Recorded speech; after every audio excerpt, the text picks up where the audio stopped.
Voici comment les savants réconcilient les hadiths qui sont contradictoires.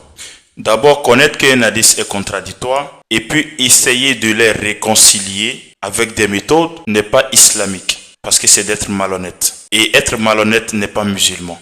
Ainsi, voici certaines techniques que les savants utilisent pour réconcilier les hadiths qui sont contradictoires ou aux hadiths elles-mêmes ou au Coran.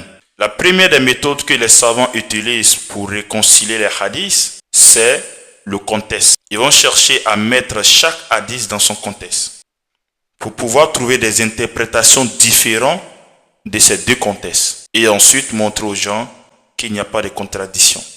La deuxième, ils vont faire l'abrogation, c'est-à-dire ils regardent les hadiths. Quand deux hadiths se contredisent, ils regardent celui-là qu'ils voient un peu véridique, un peu sage, ils l'acceptent et ils suppriment l'autre hadith. Le deuxième type d'abrogation aussi, ils vont regarder ces deux hadiths. Lorsqu'ils se contredisent, ils regardent celle qui est récente. Peut-être si un hadith est venu en 2018 et qu'on voit encore un autre hadith qui est venu en 2024. Alors ces savants, lorsqu'ils voient que ces deux hadiths se contredisent, ils suppriment l'hadith qui est venu en 2018. Est-ce que tu comprends ce que je dis? Ils suppriment l'hadith qui est venu en 2018, même si c'est authentique.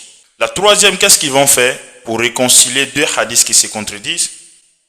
Ils vont passer par la langue, linguistiquement. C'est-à-dire ils vont trouver des interprétations linguistiques à chaque hadith pour pouvoir réconcilier ces hadiths, pour ne pas qu'on trouve des contradictions. Et ça, c'est d'être malhonnête. Trois principes qu'ils utilisent.